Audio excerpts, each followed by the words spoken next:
Shalom, selamat pagi Bapak Ibu dimanapun berada. Sebentar lagi kita akan menyaksikan siaran ibadah online dari God's Beloved Church Ambon. Selamat menikmati Kristus, Tuhan Yesus berkati.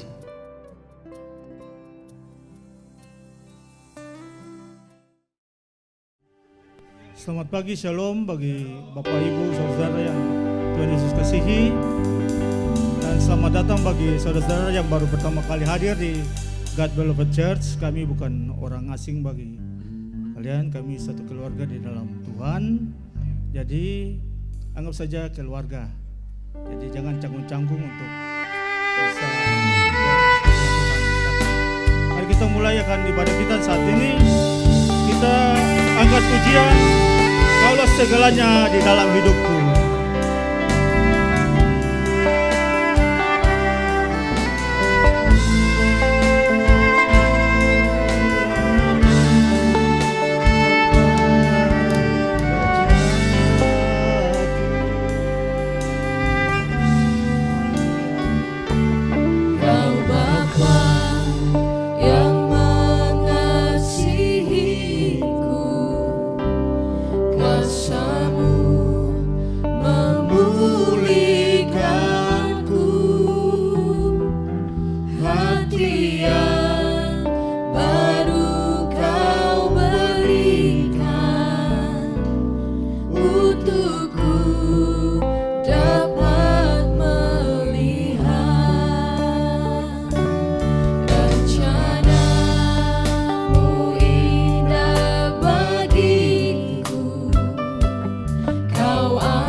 Kau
Dia, karena Dia yang layak menerima segala pujian, hormat, kemuliaan.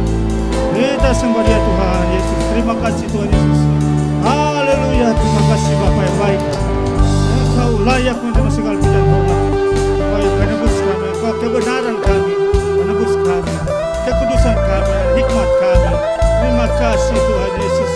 Sungguh amat baik Tuhan, menyatakan kebaikan-Mu bagi kami. Sepanjang hari-hari hidup kami Tuhan, kami merasa Engkau begitu dekat bagi kami. Terpujilah Tuhan Yesus. Terima kasih. Terima kasih. Haleluya.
Sungguh amat baik dalam kehidupan kami.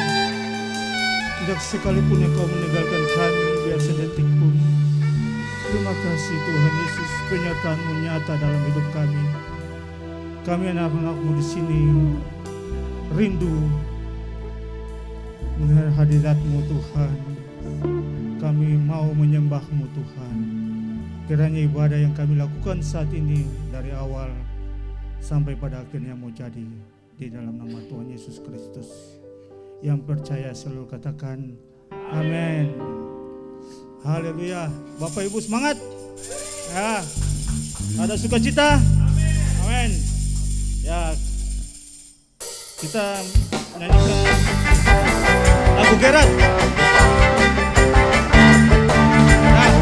Yesus lompat, jangan kalah dengan burung di udara dan bunga bakung di ladang.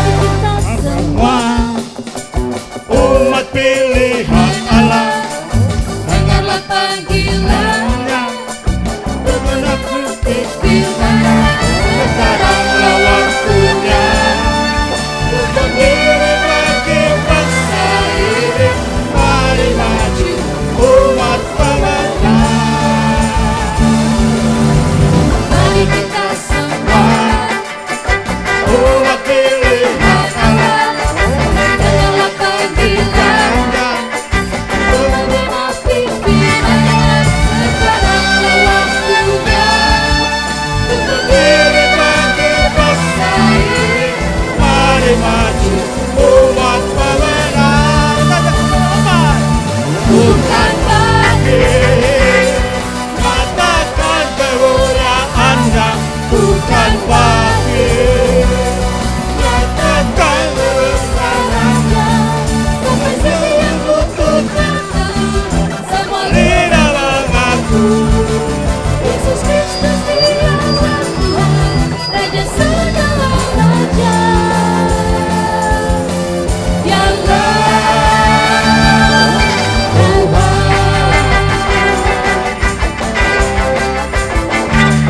Bapak Ibu, sorak-sorai bagi Tuhan Yesus. Dia yang layak menerima segala pujian hormat kita. Bagi kita semua umat pilihan Allah, Dengarlah panggilannya, bergenap firman-Nya. Sekaranglah waktunya untuk diri bagi bangsa ini, mari maju umat pemenang. Bukan bagi,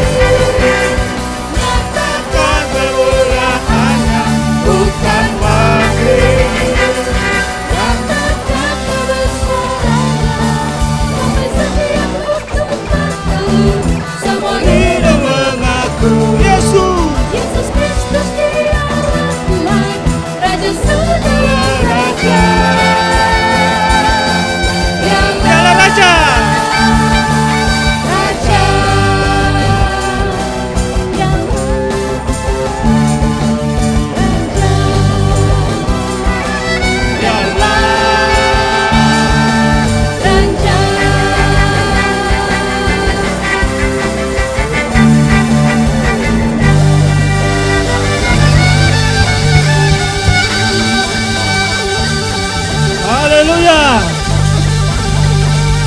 Bapak Ibu, kalau apa untuk Tuhan jangan ragu-ragu. Kita di sini ada karena kebaikan Tuhan. Jadi kita ada untuk menyuarakan kebesaran Tuhan itu mesti jangan kalah dengan bunga bakung di ladang dan burung di udara. Kita manusia yang diciptakan sempurna. Jadi kita lebih gerak. Jangan kaku-kaku kayak orang tuh. Nah, itu saja ya. Lagu ketiga dibawa ke pak sayapmu. Bapak Ibu silakan duduk kembali mungkin. Ya.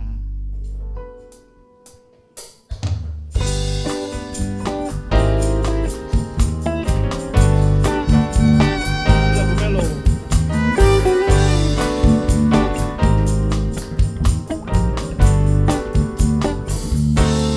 Aku ingin selalu berada di hadiratmu.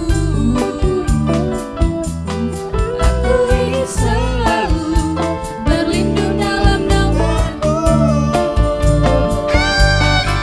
Di bawah naungan sayapmu, kau bawaku terbang tinggi, melintasi langit biru bagaikan raja wali.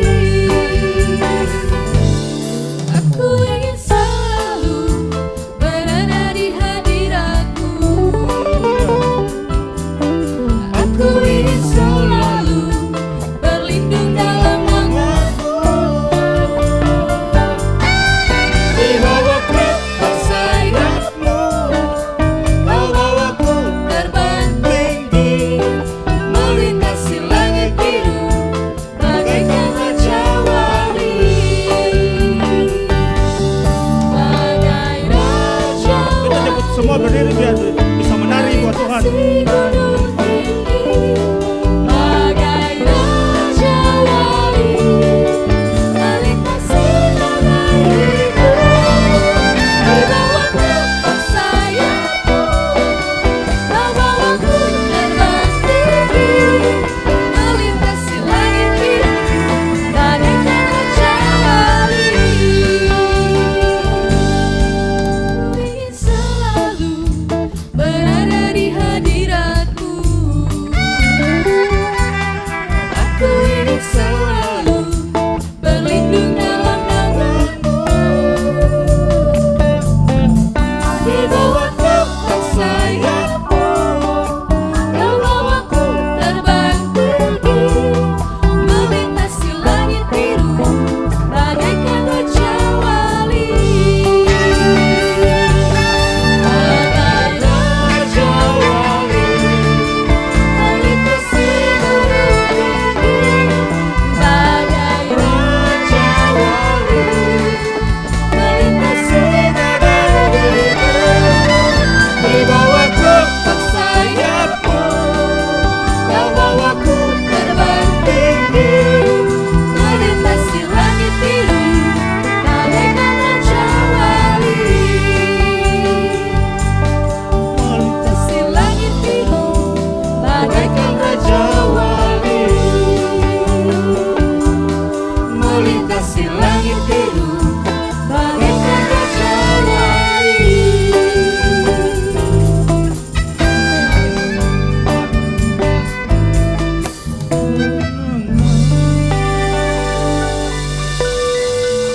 Nah, terima kasih Bapak Ibu, silakan duduk kembali.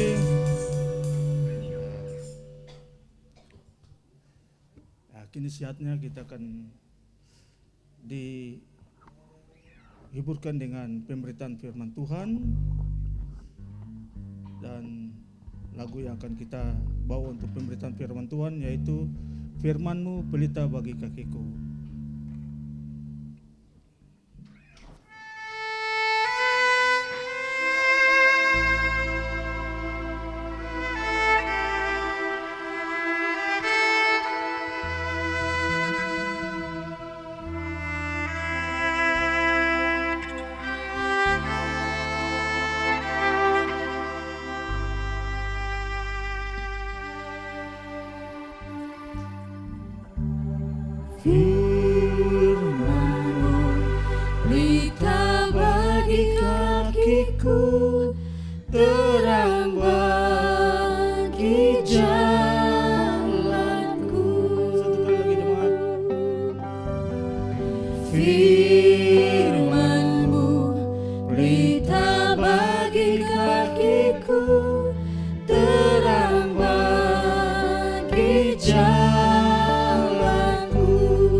di dekatku, besertaku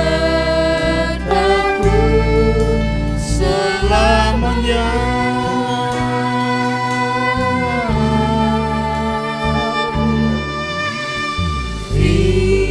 Firman-Mu berita bagi kakiku, terang bagi jalanku. Firman-Mu berita bagi kakiku, terang bagi jalanku.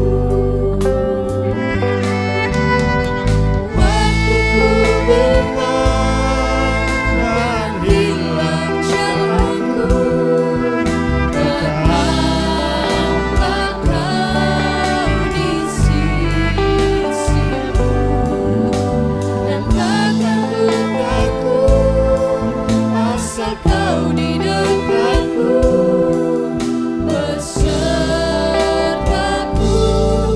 selamanya.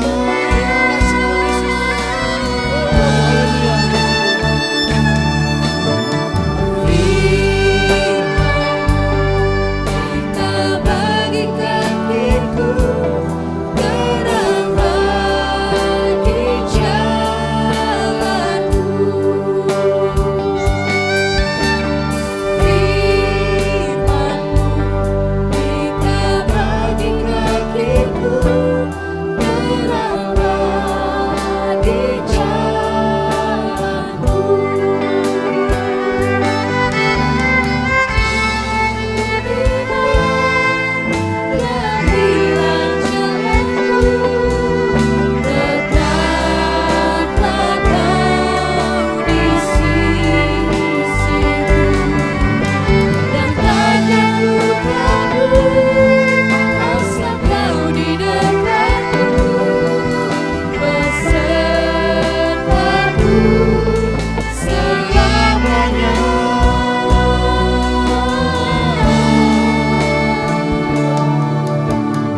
Firman-Mu berita bagi kakiku, terang bagi jalanku,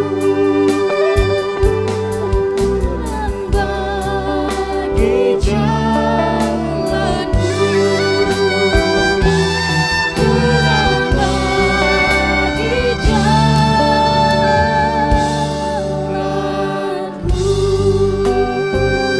Berikan sorak-sorai bagi Tuhan Yesus. Glory, haleluya. Terima kasih Tuhan Yesus.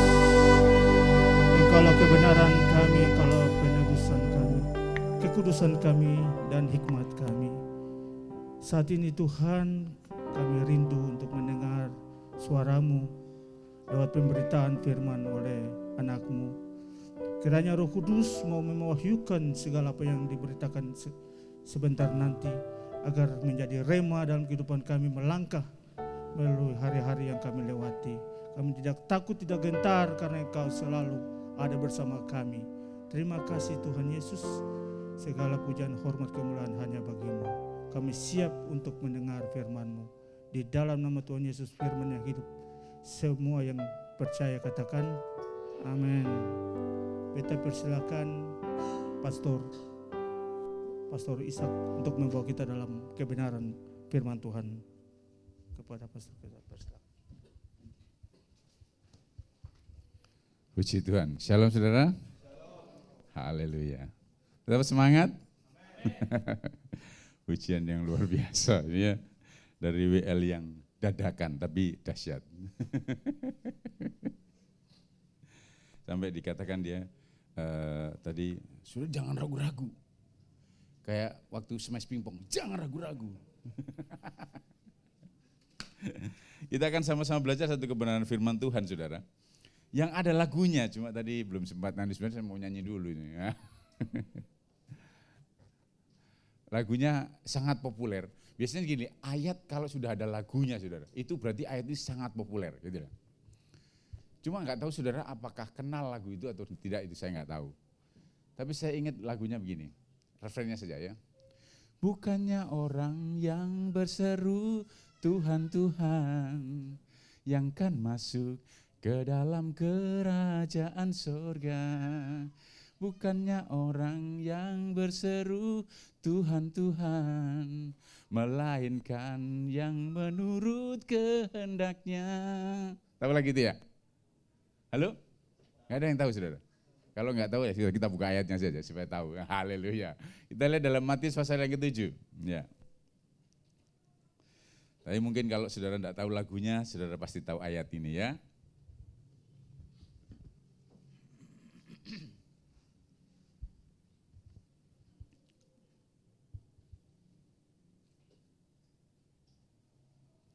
Matius pasal yang ke-7, ayat yang ke-15 sampai ayat yang ke-23.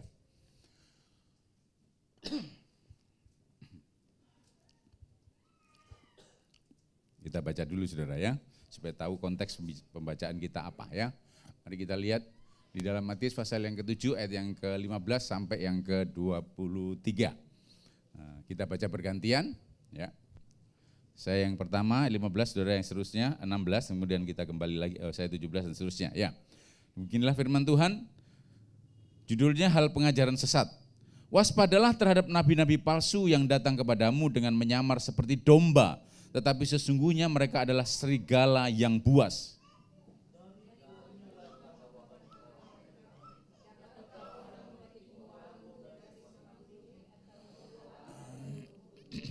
Demikianlah setiap pohon yang baik menghasilkan buah yang baik, sedang pohon yang tidak baik menghasilkan buah yang tidak baik.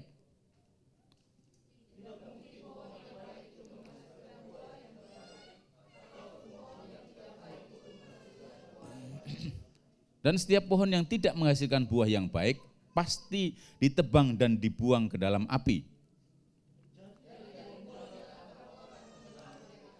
Bukan setiap orang yang berseru kepadaku, Tuhan, Tuhan, akan masuk ke dalam kerajaan sorga, melainkan dia yang melakukan kehendak Bapakku yang di sorga.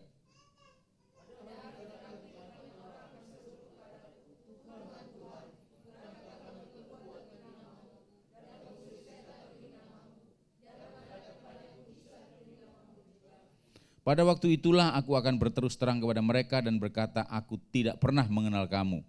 Enyahlah daripadaku, kamu sekalian pembuat kejahatan. Haleluya. Bacaan kita sampai di sini. Saudara, sebelum kita membahas firman Tuhan lebih lanjut, saya ada sedikit cerita bahwa dulu saya di gereja di Jawa ya, itu kalau nggak salah kira-kira 3 kali. Saya seringkali mengikuti drama, yaitu drama mengenai apa ini, 5 gadis bodoh dan 5 gadis bijaksana, gitu ya. Jadi ada 5 anak-anak muda yang wanita gitu, terus kemudian ada 5 lagi anak muda yang wanita juga. Nah mereka kelompok yang bijaksana dan kelompok yang bodoh. Singkat cerita, tahu ceritanya tentang kehabis minyak ya. Dan kemudian ada malaikat Tuhan yang membuka gerbang. Terus kemudian pada waktu membuka gerbang, maka gadis bijaksana masuk bersama dengan mempelai. Tapi kemudian pintu ditutup oleh malaikat itu, dan kemudian yang 5 yang gadis bodoh ini gedor-gedor pintu tidak bisa masuk. Terus kemudian kutipan ayat terakhirnya ini, saudara. Jadi saya selalu disuruh atau diminta untuk menjadi suara Tuhannya. Nah, gitu. Pak Ishak yang jadi suara Tuhan. Nah, gitu. Jadi dramanya begitu, saudara. Jadi saya mesti membaca begini, seperti di ayat itu. Aku tidak pernah mengenal kamu. Enyahlah daripadaku, engkau sekalian pembuat kejahatan. Wah, ngeri semua. Saudara, ayat ini terus terang saudara banyak sekali dipakai atau salah pahami oleh banyak orang. Sehingga kalau disebutkan ayat ini, semua orang Kristen, bukan semua, maksudnya hampir semua orang Kristen yang tidak memahami kebenaran ini akan ketakutan. Waduh, berarti Pak bagaimana ini? Saya sudah berseru kepada Tuhan, nanti belum tentu masuk surga, belum tentu diselamatkan Pak, ini bagaimana gitu. Kemudian apalagi ayat yang ke-23, dulu pernah saya renungkan ini saudara, ayat 23, dulu saya belum mengenal kebenaran ini, saya renungkan 23 ini, perhatikan saudara. Pada waktu itulah aku akan berterus terang, jadi nanti Tuhan akan terus terang, sekarang masih belum berterus terang, wah gitu. Waduh, pikiran sampai seperti itu saudara, jadi nanti Tuhan akan berterus terang, aku akan katakan sebenarnya aku tidak kenal kamu. Waduh, ngeri. Takut. Banyak orang Kristen kalau dikasih ayat ini takut, saudara. Karena apa? Jangan-jangan saya tidak masuk. Jangan-jangan saya nanti ditolak oleh Tuhan. Jangan-jangan saya tidak dikenal oleh Tuhan. Karena dikatakan di awal apa, saudara? Disebutkan di situ orang yang melakukan kehendak Tuhan. Aku tidak melakukan kehendak Tuhan. Jangan-jangan apa yang aku lakukan masih belum lengkap. Dan kalau saudara renungkan, kira-kira kalau manusia itu meninggal, saudara mungkin punya tetangga atau punya handai taulan yang sudah meninggal, pas waktu itu meninggal, terus saudara datang di tempat pemakaman gitu ya. Kira-kira menurut saudara, waktu dia meninggal dan terbaring jenazahnya di dalam peti mati, kira-kira menurut saudara orang itu sudah sempurna atau belum? Halo? Sudah sempurna belum, saudara? Belum. Berarti sebenarnya masih ada sisa yang seharusnya belum dilakukan, kan gitu ya. Loh, kalau belum selesai apa yang dilakukan harus kehendak Tuhan bagaimana? Nah itu, saudara. Itu pikiran banyak orang yang salah memahami seperti itu. Dan kalau walaupun Bapak Pendeta bilang, saudara-saudara sekalian, puji Tuhan, Bapak ini begitu baik sekali, saudara. Haleluya, amin. Dia begitu ramah dan suka memberi, maka pasti dia akan diterima oleh Tuhan. Haleluya. Karena tidak mungkin Bapak Pendeta, saudara tahu, dia belum sempurna. Dia masih begitu banyak kejahatan. Nah, aduh, keluarganya bisa marah, saudara. Itu tidak bisa pendeta ngomong begitu. Pasti ngomong kebaikannya dan selesai. Tuhan sudah panggil dia. Tapi saudara kalau dibilang, kalau diteliti atau dihitung dari perbuatannya, apakah sudah sempurna? Belum. Makanya saudara kita belajar bahwa bukan karena perbuatan kita masuk surga. Amin. Kita diselamatkan bukan oleh karena perbuatan baik kita atau perbuatan hebat kita, bukan. Tapi semua oleh kasih karunia. Nah, mari kita belajar, oke? Mari kita belajar satu persatu di dalam perikop ini atau Matius pasal 7 ayat yang ke-15 sampai ke-23 ini. Sudah perhatikan bagian yang pertama. Sudah di situ sudah lihat judulnya saja, hal apa? Pengajaran sesat. Ya, sudah jelas itu. Ada satu perikop. Sebenarnya di dalam Alkitab sebenarnya tidak ada pemisahan-pemisahan ini. Tetapi naskah Masoret memberikan satu pemisahan-pemisahan sehingga kita bisa mengerti ada pengelompokan ini. Nah, tapi mari kita lihat di sini bahwa pengelompokan ini bagian yang pertama adalah hal pengajaran sesat. Berarti masalah pengajaran sesat, saudara. Ya, jadi ingat, catat itu ya. Satu, perhatikan ayat 15-nya. Waspadalah terhadap nabi-nabi palsu yang datang kepadamu dengan menyamar seperti domba, tetapi sesungguhnya mereka adalah serigala yang buas. Nah, sudah dikatakan di situ waspadalah. Ada satu peringatan yang Tuhan sampaikan untuk kita waspada terhadap apa? Terhadap orang-orang seperti itu. Yaitu apa? Nabi-nabi palsu yang datang kepadamu dengan menyamar seperti domba. Tetapi sebenarnya dia adalah serigala. Serigala yang buas. Sebenarnya di dalam bahasa Inggrisnya ravenous, itu tuh rakus, serakah. Bukan beast gitu ya. Tapi sebenarnya juga kalau kita lihat saudara nonton film Beauty and the Beast, itu wajahnya juga serigala, bukan singa, ya, serigala. Biasanya yang ganas-ganas itu serigala, ya. Nah, saudara perhatikan di situ, serigala yang buas. Dia menyamar sebagai apa? Domba.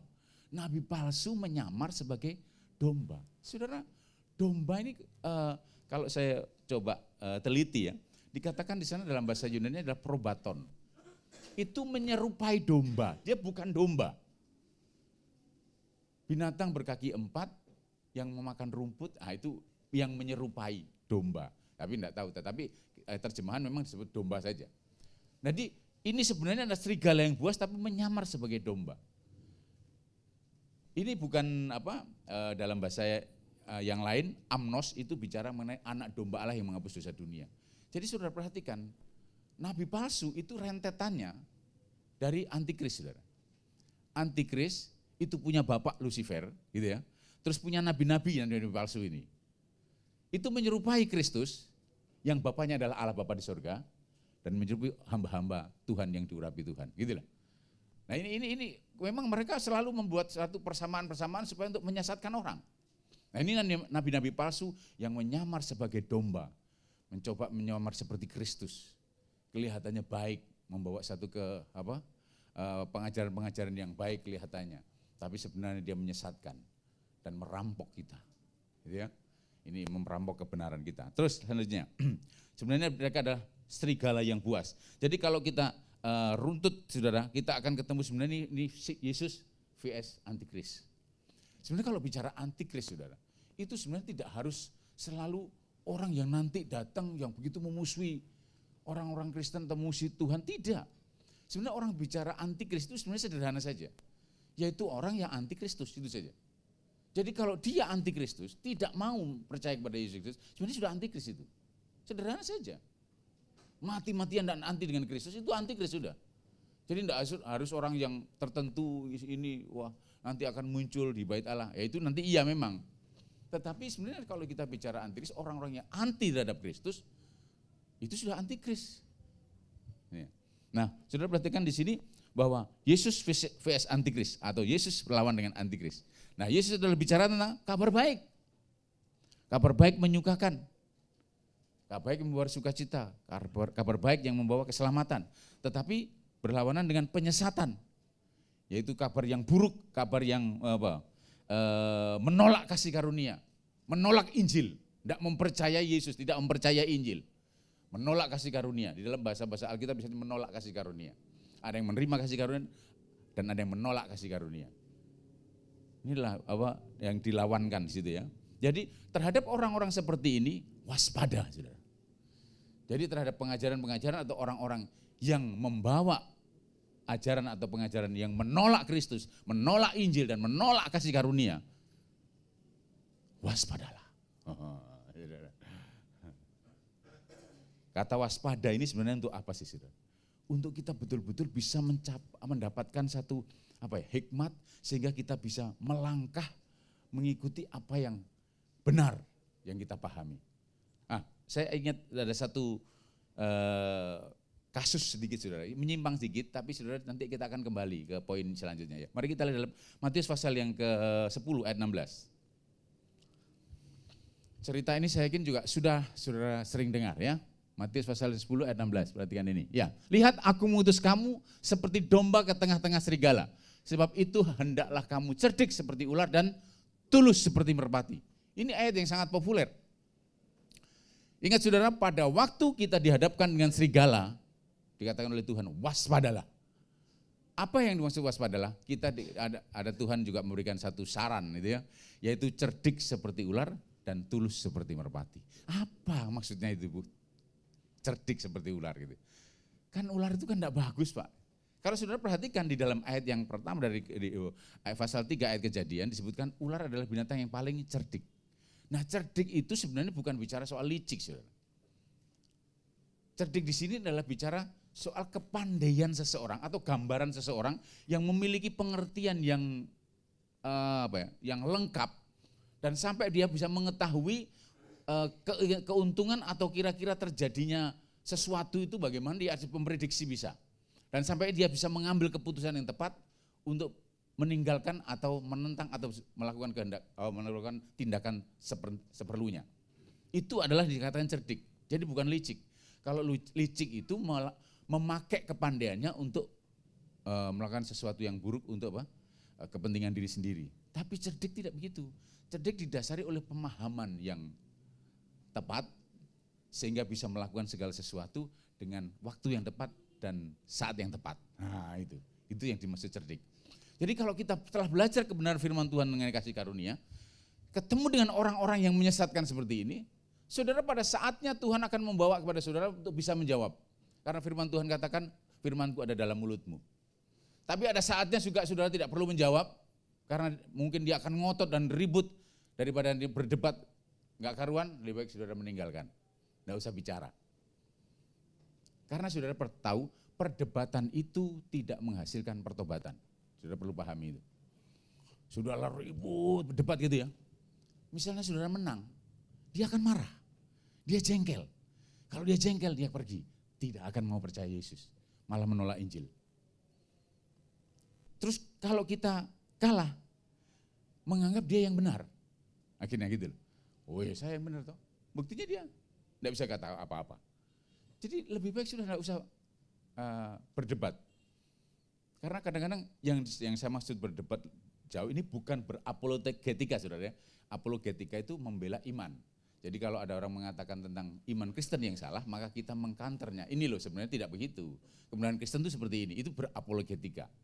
Tapi kalau berdebat itu sini ngomong ngotot gini, nah itu akan menghasilkan sesuatu yang kosong malahan. Lebih baik sudah. Tapi ada saatnya kita menjawab. Nanti Tuhan yang pimpin itu. Jadi cerdik seperti itu saudara. Dengan pemahaman yang komprehensif dari Tuhan, memahami kebenaran kasih karunia, memahami kebenaran Kristus, kebenaran Injil, baru kita bisa melangkah pada saat yang tepat dan waktu yang tepat.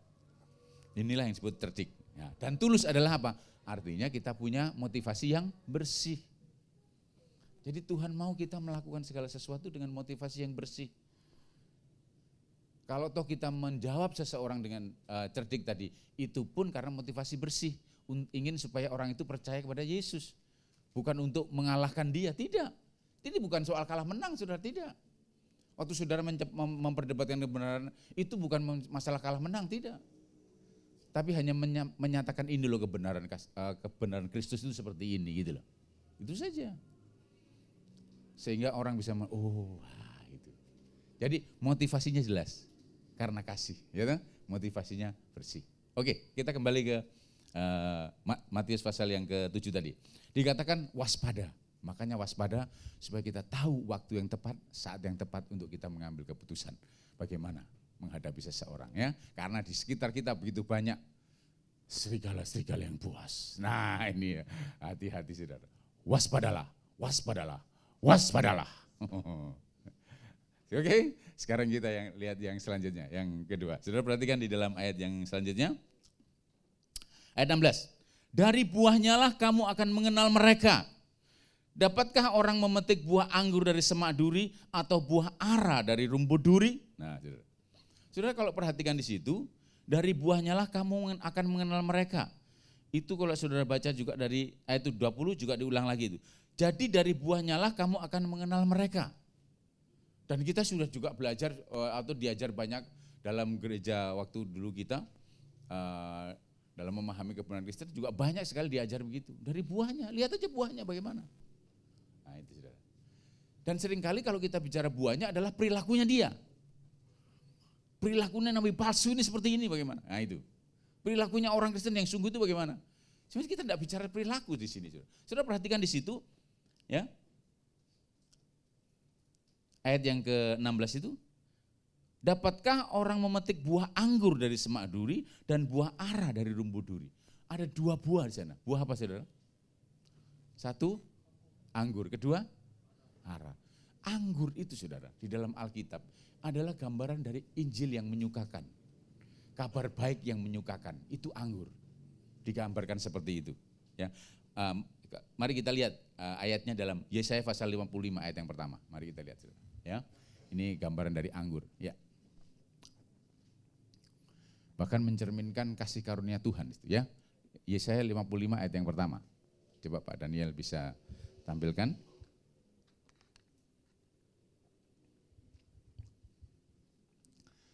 Beginilah firman Tuhan.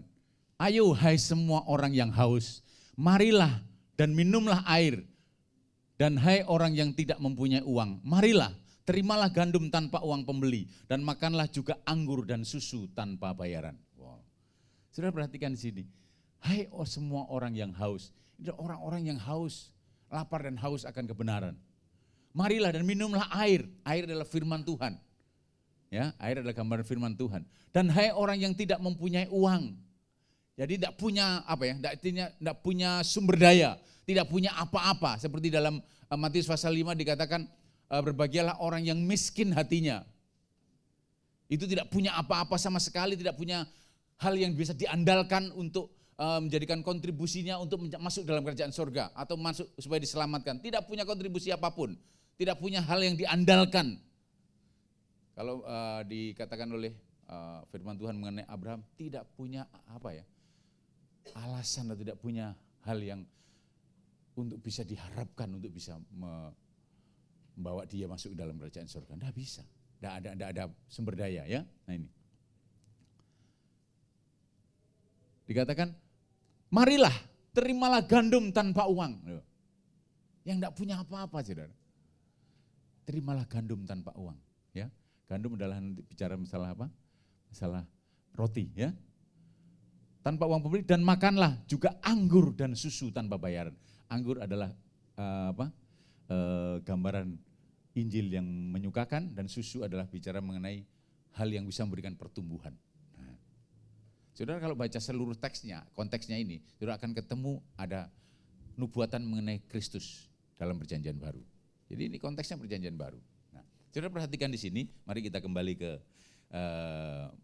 Matius pasal yang ke-16 ini, pasal 7 ayat 16. Dikatakan gambaran Injil yang menyukakan itu adalah anggur yang diberikan dengan cuma-cuma, tanpa bayaran. Kasih karunia itu diberikan cuma-cuma kepada saudara.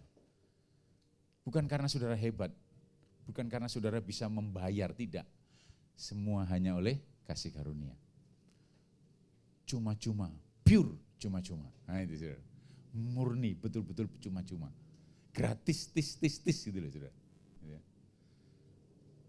Jadi artinya gini, keselamatan kita betul-betul tidak ada kontribusi dari kita. Pak, saya bisa lakukan ini, lakukan itu. Tidak.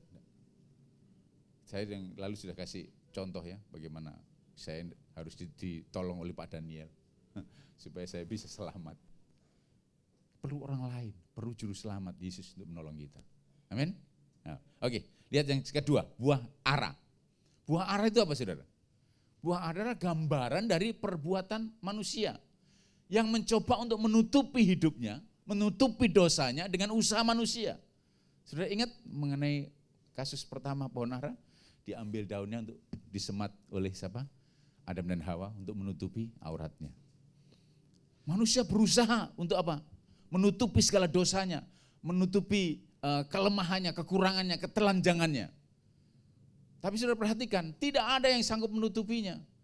Manusia tidak sanggup menutupinya. Oleh karena itu Tuhan berfirman kepada mereka, dan kemudian memberikan apa?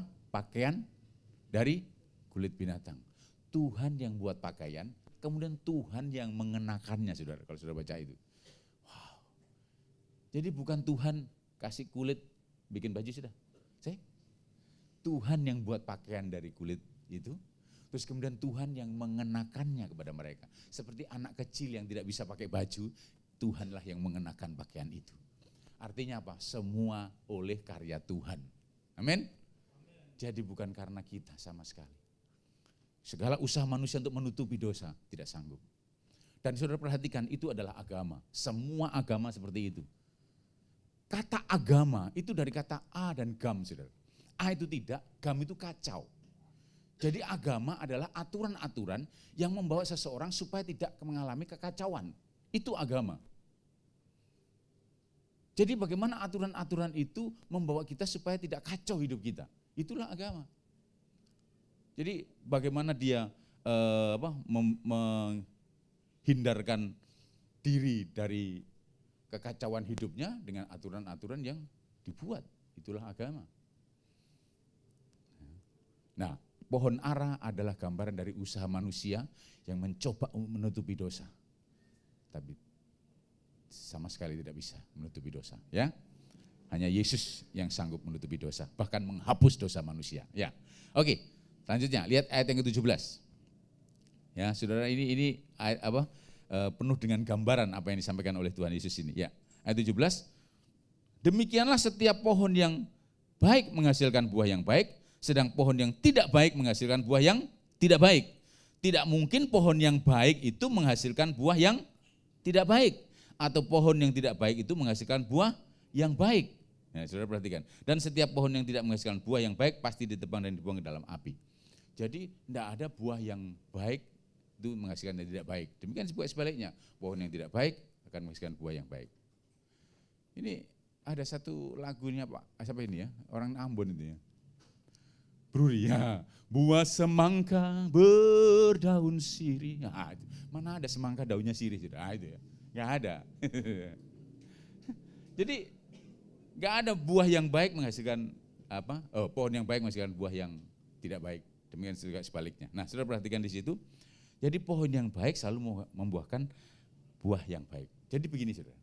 Kalau kita melihat di dalam Alkitab, itu ada pohon 2 yang terkenal. Apa? Pohon pengetahuan baik dan jahat dan apa? Pohon kehidupan. Nah ini. Nah kita belajar dari itu saudara.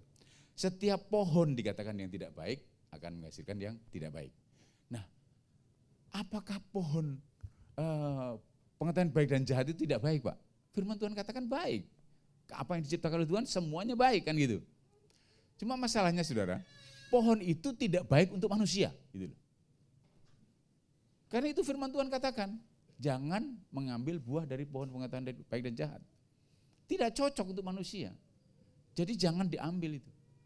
Sekalipun oleh firman Tuhan katakan bahwa semua yang Tuhan ciptakan semuanya baik. Termasuk pohon yang baik dan jahat. Tapi itu tidak cocok untuk manusia. Makanya manusia dilarang untuk mengambilnya.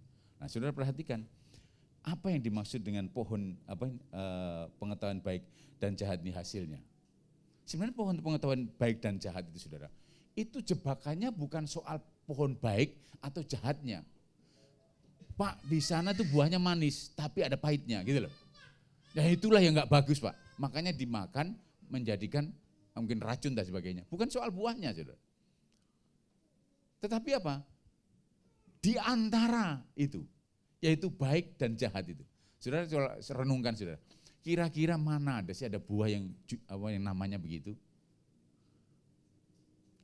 Saudara tahu di Ambon buah apa? Gandaria. Artinya apa? Ya nggak tahu Pak, pokoknya gandaria gitu ya. Apakah gandar dan ria? Saya enggak tahu. Pokoknya artinya kita nggak tahu. Lalu pohon apa lagi? Buah apa lagi? Buah manggis, ada buah durian, ada buah jeruk, ada buah pisang dan sebagainya. Tapi hanya ini ya, namanya kok aneh gitu. Buah pengetahuan baik dan jahat. Jadi buah ini punya 2 kutub saudara. Baik dan jahat. Bukan soal baiknya atau jahatnya, tapi justru di antaranya itulah jebakannya. Karena saat kita ada di tengahnya, kita memahami mengenai, kita memakan buah itu, maka kita akan melihat baik dan melihat jahat. Maka kita berusaha untuk meninggalkan yang jahat dan melakukan yang baik. Dan itu pelajaran agama. Kita harus melakukan perintah-perintahnya dan menjauhi larangan-larangannya. Nah ini. Pelajaran PPKN pun tentang itu, saudara. Meninggalkan atau melakukan kehendaknya dan meninggalkan larang-larangannya. Jangan sampai melakukan kebalikannya, gitu ya. Jadi sampai itu mendarah daging pun dari kecil kita diajari seperti itu. Dan semua agama, saudara, itu berkutat dengan itu tentang baik dan jahat, baik dan jahat, baik dan jahat itu selalu. Itu justru jebakannya. Dan manusia semua terbawa dalam jebakan ini. Semua orang berusaha melakukan yang baik dan meninggalkan yang jahat. Itu. Manusia semua berorientasi hidupnya melakukan hal itu. Dan disitulah merasa manusia mampu. Kemampuan manusia, usaha manusia berkutat, saya bisa lakukan yang baik dan saya meninggalkan yang jahat. Semua orang, hampir semua orang akan berusaha seperti itu. Itulah roda kehidupan agama terus berputar mengenai itu. Baik dan jahat, baik dan jahat. Sehingga ada orang istilah mengatakan begini, Pak, semua agama itu sama Pak. Semua mengajarkan kebaikan. Enggak sama. Ada beda-beda. Tapi perbedaannya yang tipis saja lah. Tapi memang hampir sama, semuanya begitu. Tapi apakah kekristenan sama? Halo? Tidak. Kenapa? Saya yakin saudara sering mendengar Bapak Pendeta mengatakan apa? Kekristenan itu bukan agama. Amin saudara. Amin? Iya. Karena kekristenan ada bicara Kristus, bukan agama. Amin? Gitu. Kita bicara Kristus, bukan bicara agama. Kalau ada orang mengatakan, oh Pak, Adam dan Hawa dulu sebenarnya agamanya apa? Nggak usah tanya itu. Saya waktu dulu mengajar di SMP, SMA juga gitu. Anak-anak tanya, Pak lalu sebenarnya Adam dan Hawa dulu agamanya apa? Saya bilang nggak ada agama. Tuhan tidak bicara soal agama. Tuhan hanya bicara hubungan. Bagaimana manusia berhubungan dengan Allah. Dan hubungan yang putus dikembalikan oleh Kristus Yesus. Amin. Kristus datang untuk mengembalikan, mendamaikan kita dengan Allah. Makanya bicara tentang kekristenan bukan bicara agama. Tapi bicara hubungan kita dengan Kristus Yesus. Ya. Oke. Nah, sudah perhatikan situ. Ya. Dan setiap pohon yang tidak baik ini, nah, ayat yang ke berapa itu ya? Ayat 19. Dan setiap pohon yang tidak menghasilkan buah yang baik pasti ditebang. Nah ini saudara. Pasti ditebang. Jadi kan tebang. Putus. Orang Ambon bilang bukan tebang, tabang. Karena saya tahu, ingat kemarin saya panggil 2 orang keluarga tetangganya Pak Elton untuk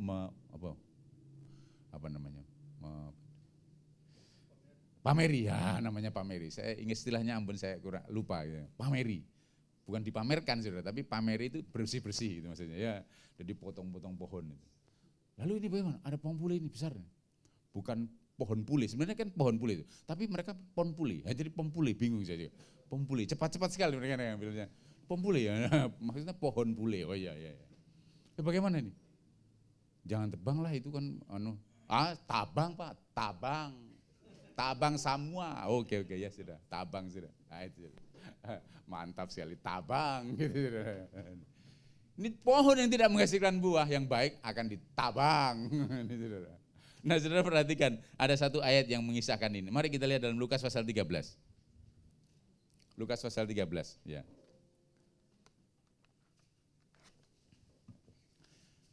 Ayat 6 sampai 9, ya. Ada perumpamaan yang disampaikan oleh Tuhan Yesus. Lalu Yesus mengatakan perumpamaan ini, seorang mempunyai pohon ara yang tumbuh di kebun anggurnya, dan ia datang untuk mencari buah pada pohon itu, tetapi ia tidak menemukannya. Setuju? Lalu ia berkata kepada pengurus kebun anggur itu, sudah 3 tahun aku datang mencari buah pada pohon ara ini, dan aku tidak menemukannya. Tebanglah pohon ini, untuk apa ia hidup di tanah ini dengan percuma? Ayat 8. Jawab orang itu, Tuan biarkanlah dia tumbuh tahun ini lagi, aku akan mencangkul tanah sekelilingnya dan memberi pupuk kepadanya. Mungkin tahun depan ia berbuah, jika tidak, tebanglah dia. Nah ini sudah. Menurut saudara ceritanya kan sampai di sini Tuhan waktu cerita. Menurut saudara kira-kira setahun kemudian berbuah enggak dia? Halo? Tetap tidak berbuah Pak ya? Jadi tabang. Nah itu ya itu. Saudara kemungkinan memang begitu demikian. Karena ayat ini sebenarnya artinya ya, itu gambaran daripada Allah yang menempatkan di pohon pengetahuan baik dan jahat di tengah taman itu. Kemudian dicari dari pohon pengetahuan baik dan jahat itu, adakah buahnya? Enggak ada. 0. Karena buah ara itu dari gambaran self effort kita, usaha manusia kita. Jadi hukum Taurat adalah gambar di mana kita melihat tentang baik dan jahat, dan kalau kita berusaha untuk menjalani hukum Taurat, maka kita akan terjebak di situ, tentang baik dan jahat. Makanya firman Tuhan katakan, dasarnya hukum Taurat bukan iman. Dan keselamatan kita dalam perjanjian baru hanya oleh iman. Makanya tidak lagi kita berdasarkan hukum Taurat, tapi oleh kasih karunia kita diselamatkan, bukan oleh iman. Bukan oleh hukum Taurat. Karena dasar hukum Taurat bukanlah iman. Jadi jelas itu. Ya. Jadi orang yang dikatakan pohon ara seperti ini akan ditebang, ya. Jadi orang atau nabi palsu ya yang membawa kabar palsu seperti ini itu akan ditebang. Dikatakan akan dihadapkan di hadapan Tuhan dan akan dihukum. Ya, oke. Terus selanjutnya ya. Ayat 20, dari buahnya lah kamu mengenal mereka. Dari buahnya lah kamu mengenal. Buahnya apa, Pak? Ya, ini Saudara. Kalau pohonnya adalah pohon pengetahuan baik dan jahat, hasilnya apa adalah usaha manusia gitu loh. Jadi buahnya adalah usaha manusia. Tapi kalau itu buahnya adalah pohon kehidupan, yaitu Yesus sendiri, maka Injil Kristus kasih karunia itu yang menghidupi orang itu. Jadi pengajaran yang pengajaran yang palsu itu, ini saudara, boleh dikatakan sesuai dengan konteks ini. Pengajaran yang membawa penyesatan adalah jika saudara mendengar berita mengenai keselamatan kita hanya oleh perbuatan manusia.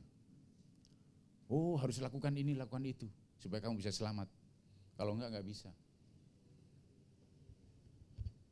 Kalau toh dicampur dengan Yesus, oh Yesus hanya cuma kasih DP saja. Sebenarnya cicilannya kamu yang bayar. Aduh, cicilannya lebih berat kata Pak Pastor Yao daripada uang mukanya. Uang muka paling cuma berapa, cicilannya bulan-bulan bertahun-tahun kita harus selesaikan. Masa Tuhan cuma cicil sedikit aja, kita yang harus selesaikan semuanya. Nah ini, firman Tuhan katakan sudah selesai. Waktu Yesus disalib, dia katakan sudah selesai. Semuanya telah diselesaikan oleh Yesus Kristus. Sehingga segala dosa-dosa kita telah ditanggung oleh Yesus Kristus di kayu salib. Maka saudara, kalau bicara kekristenan, itu sebenarnya bicara manfaat Kristus mati. Gitu, saudara. Jadi manfaat Kristus meninggal atau di atas kayu salib, itu hanyalah supaya kita diselamatkan. Jangan, karena Yesus mati, menderita, maka kita juga harus menderita di atas salib. Ngapain? Nah kalau gitu kita disalib untuk mati disalib untuk siapa? Hanya Yesus yang kuasa salibnya itu penuh kuasa untuk menghapus segala dosa dunia. Nah, gitu ya. Oke, lanjutnya ayat 3. Ayat 21 ya. Sudah perhatikan bagian yang ketiga 21. Bukan setiap orang yang berseru kepadaku Tuhan, Tuhan akan masuk ke dalam kerajaan sorga, melainkan dia yang melakukan kehendak Bapakku yang di sorga. Nah ini saudara, ya ayat ini kembali lagi saya katakan bahwa ayat ini sangat menakutkan banyak orang Kristen. Nah dikatakan di sini, bukan setiap orang yang berseru kepadaku Tuhan, Tuhan akan masuk ke dalam kerajaan sorga. Jadi bukan orang yang berseru kepada Yesus Tuhan, Tuhan. Tapi sudah perhatikan ada Pak. Jawabannya Pak. Yaitu melainkan dia yang melakukan kehendak Bapakku yang di sorga. Jadi orang yang melakukan kehendak Bapa saja yang bisa diselamatkan. Amin? Amin? Amin. Lah masalahnya kehendak Bapa ini apa? Lah itu saudara, kan gitu. Banyak orang tanya ini. Pak, kita cari kehendak Tuhan. Berdoa Pak, buka puasa.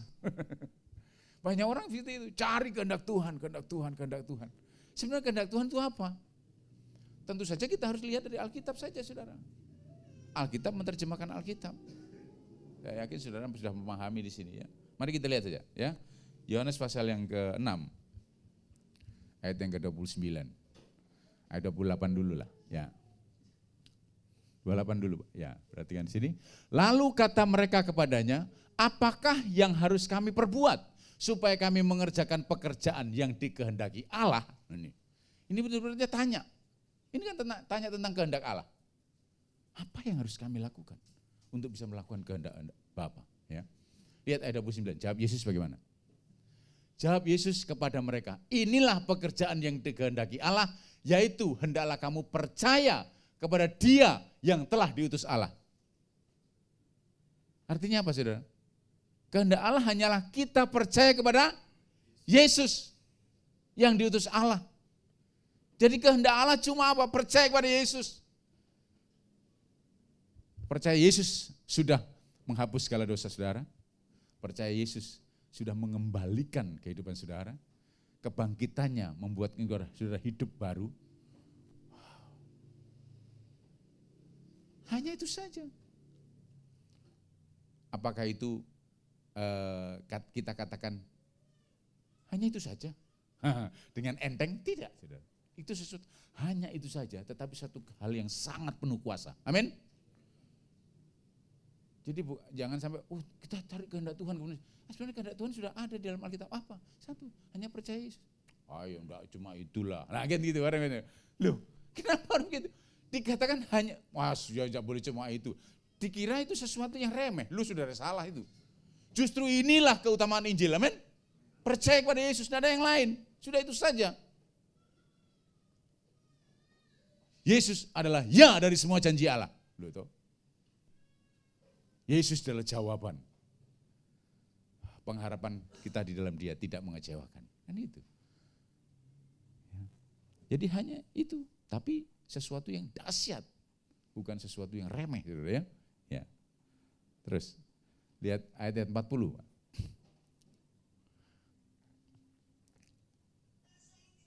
Sebab inilah kehendak Bapakku, yaitu supaya setiap orang yang melihat anak dan yang percaya kepadanya beroleh hidup yang kekal, dan supaya aku membangkitkannya pada akhir zaman. Loh, saudara. Wow. Jadi kehendak Tuhan cuma ini saja. Tapi ini sangat powerful. Wow, dahsyat itu. Hanya kepada Dia yang diutus Allah. Itu kehendak Bapa. Kemudian ini dikatakan, beroleh hidup yang kekal. Kristus adalah hidup kekal kita. Terus kemudian apa? Akan membangkitkannya pada akhir zaman. Kalau kita baca saudara, pada hari itu, tentang Matius pasal yang ke-7 tadi, itu bicara akhir zaman. Saudara akan dibangkitkan pada akhir zaman. Kepastian keselamatan saudara, ya dan amin. Amin? Haleluya. Tapi kelihatannya belum semua. Amin? Kok tepuk tangan cuma satu? Semua tepuk tangan. Haleluya. Yes. Jaminan kita sangat jelas. Amin. Masa depan penuh harapan. Ya, oke. Terus ayat yang kedua, ya. Jadi oleh yang melakukan kehendak Bapa, itulah yang diselamatkan. Tapi apa kehendak Bapa? Hanya percaya pada Yesus saja. Ayat 22. Pada hari terakhir banyak orang akan berseru kepadaku, Tuhan, Tuhan, bukankah kami bernubuat demi namamu dan mengusir setan demi namamu dan mengadakan banyak mujizat demi namamu juga? Nah, ini saudara. Ini kalau saudara baca, sekilas saudara ketemu dengan orang apa? Bernubuat demi nama Tuhan, mengusir setan demi nama Tuhan, dan mengadakan banyak mujizat demi nama Tuhan. Ini adalah pelayanan-pelayanan karismatik, saudara. Pelayanan-pelayanan gereja karismatik ini. Wah, urapan, wah, gitu. Wow, bernubuat, nyampaikan nubuat. Tuhan berfirman begini. Bahkan waktu kami dulu dalam gereja lama di sana malah disebutkan gini, bukan hanya apa Tuhan berfirman gitu, tetapi dalam doa itu orang itu bergetar. Hai anak-anakku, jadi dia kayaknya Tuhan gitu. Hai anak-anakku, bertobatlah, gitu saudara. Dalam suasana ekstase gitu ya. Wow. Saudara perhatikan di situ, ya. Ini pelayanan yang enggak main-main, saudara. Bernubuat demi nama Tuhan. Saya aja enggak pernah bernubuat, saudara. Bernubuat banyak. Pelayanan kalau kita lihat dari prestasi, keren. Mantap. Yang kedua, mengusir setan demi nama Tuhan. Wow. Orang mengusir setan. Bukannya setan yang lari, kita yang lari. Seringkali begitu. Aduh. Mengusir setan, harusnya setan yang lari, tapi kita yang lari. Aduh.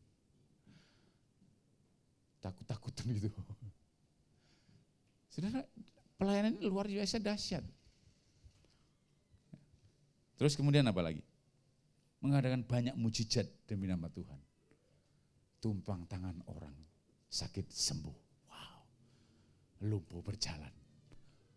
Orang mati dibangkitkan. Wow. Saya waktu pelayanan di Jawa dulu, berulang kali beberapa orang juga minta, Pak datang Pak, doakan kami Pak. Anak nenek kami atau papa kami gitu. Datang, saya doakan. Dia sakit tuh memang, terbaring sakit sudah lama gitu. Sudah dalam nama Yesus. 2 hari sudah panggil Tuhan. Cepat sudah. Bukannya sembuh tambah dipanggil Tuhan. Ya. Tapi mungkin sembuh di surga. Alasannya gitu, pendeta dulu lama gitu. Ya kan dia sembuh di surga Pak. Kan enggak mungkin bawa penyakitnya. Jadi kan saya berarti doa saya betul-betul terjadi. Oh. Sudah artinya gini, pelayanan ini pelayanan yang bagus. Orang, wow, pendeta kalau begini saudara, waduh, jadi idola, betul. Tapi saudara perhatikan, Mari kita lihat, kita renungkan ya. Orang-orang seperti ini dikatakan, bukankah kami bernubuat demi namamu dan mengusir setan demi namamu dan mengadakan banyak mujizat demi namamu juga? Mereka waktu itu berkata-kata kepada Tuhan. Mengunggulkan apa saudara? Prestasinya. Kinerja manusianya. Kemampuannya dalam melakukan segala sesuatu itu. Aku sudah ini itu kan. Bahkan dengan kalian secara ekstrim itu begini. Aku sudah bernubuat demi namamu. Aku mengusir setan demi namamu juga. Aku melakukan banyak mujizat bahkan seperti yang kau lakukan. Aku punya akses, ini kartuku untuk saya bisa masuk surga. Sebenarnya nggak perlu engkau, aku bisa. Kayak gitu. Secara ekstrimnya sampai seperti itu. Ini mereka sudah perhatikan.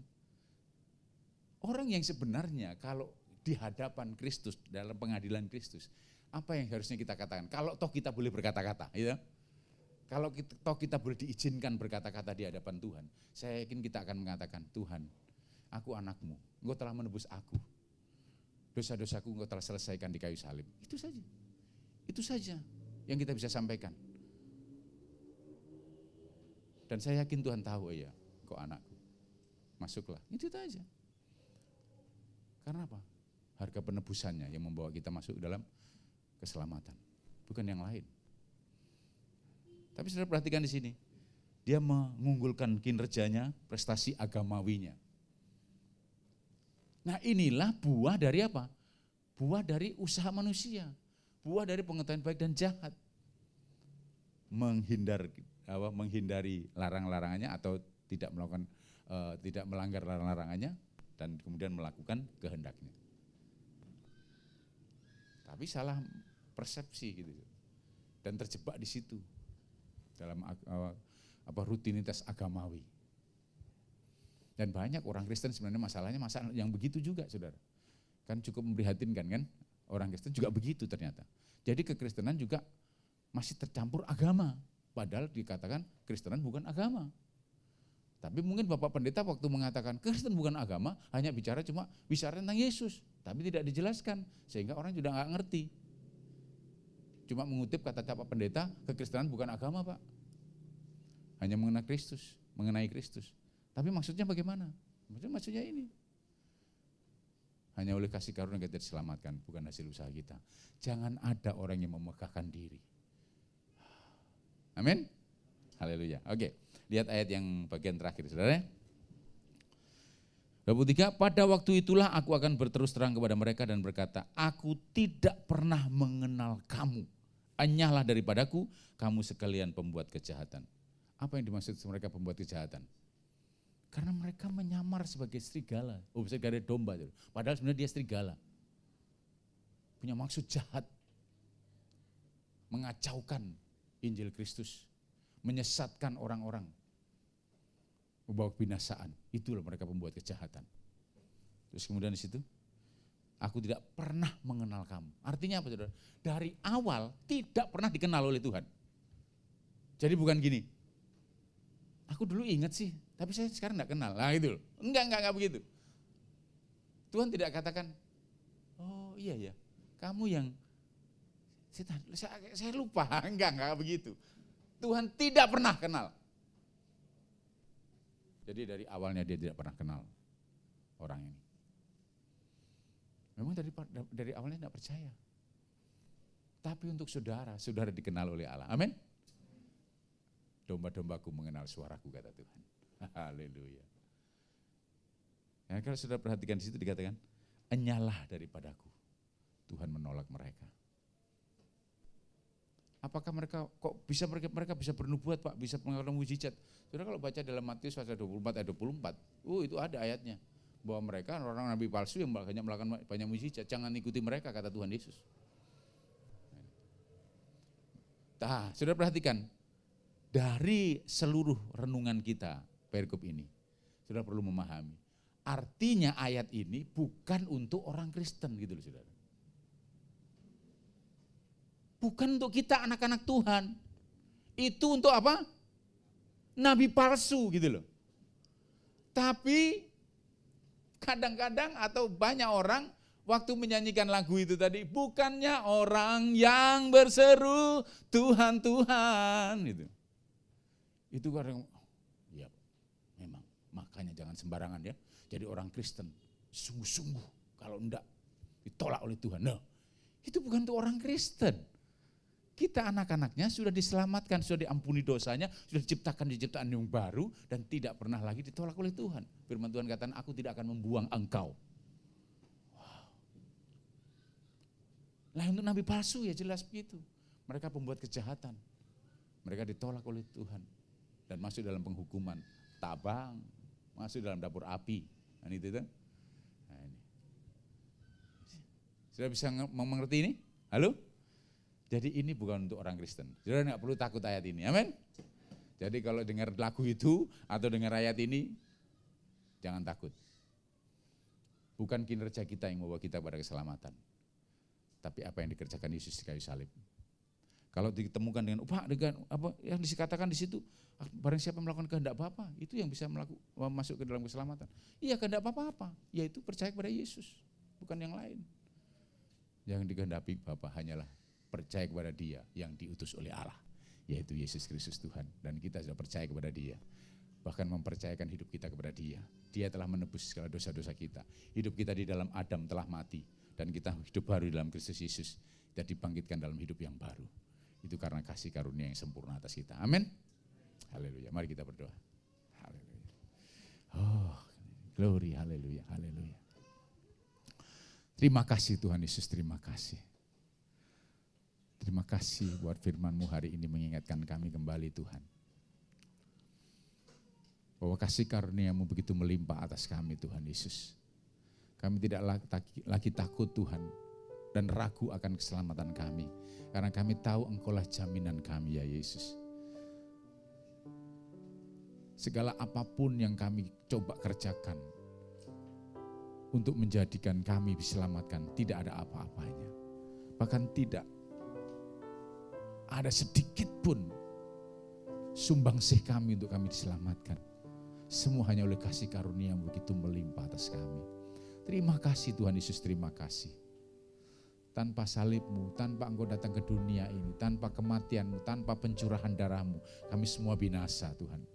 Tapi puji nama Tuhan, Yesus Kristus Tuhan kami. Engkau telah menebus kami dari segala dosa dan pelanggaran kami. Terima kasih Tuhan Yesus, terima kasih. Sungguh karya-Mu besar atas kami, anugerah-Mu melimpah atas kami. Terima kasih Tuhan Yesus, terima kasih. Sekali lagi kami ucapkan syukur dan terima kasih buat apa yang Kau kerjakan bagi kami Tuhan. Terima kasih Tuhan. Dalam nama Tuhan Yesus Kristus kami berdoa dan bersyukur. Haleluya. Amin. Puji Tuhan. Saya kembalikan pada Bapak Stanley.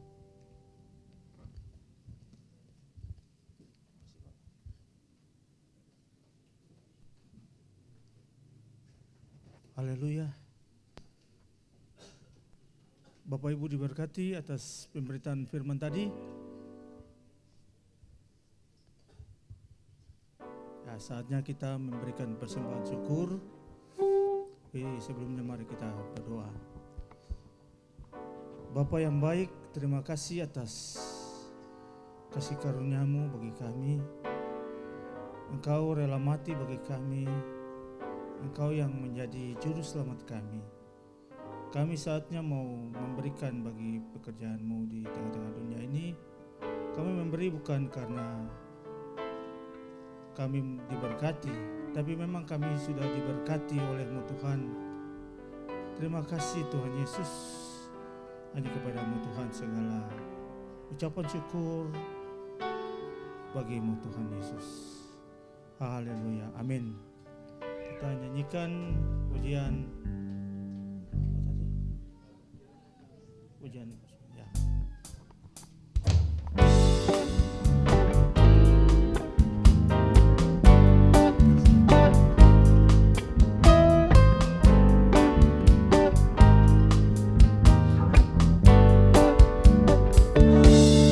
Aku ingin selalu berada di hadirat-Mu.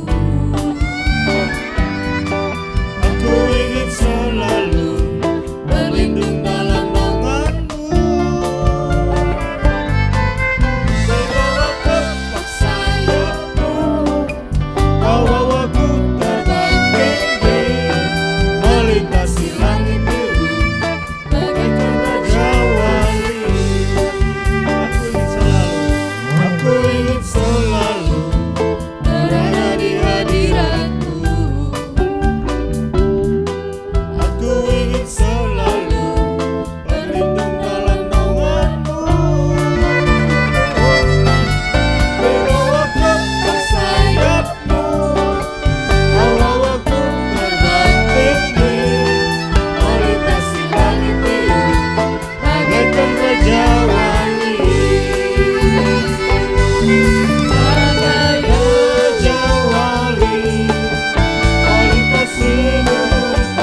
Kita persilakan Bapak Pastor Ishak untuk membawa kita dalam pemberkatan.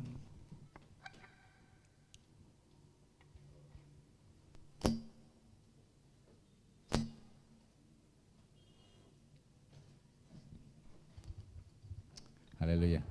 Mari kita berdoa. Terima kasih Tuhan Yesus, terima kasih.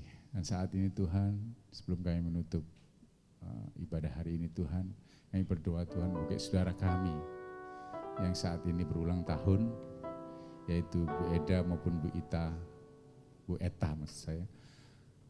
Di mana Tuhan mereka telah Engkau percayakan tahun-tahun yang begitu baik, dan juga tahun ini tambahkan lagi satu hal yang indah Tuhan Yesus. Dan kami tahu bahwa tahun-tahun yang kami lalui bersama Engkau adalah tahun-tahun keberkatan, tahun-tahun yang indah, tahun-tahun yang penuh dengan sukacita, tahun-tahun yang penuh dengan damai sejahtera Tuhan Yesus. Kiranya tangan kuasa-Mu terus berkarya atas mereka semua. Dan saat ini juga berdoa untuk anak-anak-Mu yang datang pada pagi ini Tuhan. Tanpa kecuali Tuhan, tangan-Mu terus terulur atas kami, membawa kami dalam kehidupan yang penuh berkat di dalam Engkau. Karena firman berkata, Tuhan Kau memberkati kami dan melindungi kami. Engkau menyinarkan wajah kepada kami dan memberikan kami kasih karunia-Mu. Engkau menghadapkan wajah kepada kami dan memberikan kami damai sejahtera. Tuhan, kiranya damai sejahtera Allah yang melampaui segala akal, memberi hati dan pikiran kami selalu dalam Kristus Yesus mulai saat ini sampai datang kedua kali bahkan sampai selama-lamanya, mengutus menyertai dan berkati kami Bapa. Terima kasih Yesus, terima kasih. Dalam nama Yesus kami berdoa dan bersyukur. Haleluya. Amin. Tuhan. Menikmati gunung tinggi bagai raja wali, melintasi badai hidup, dibawa ke sayapmu, Kau bawaku terbang tinggi, melintasi langit biru bagaikan raja wali,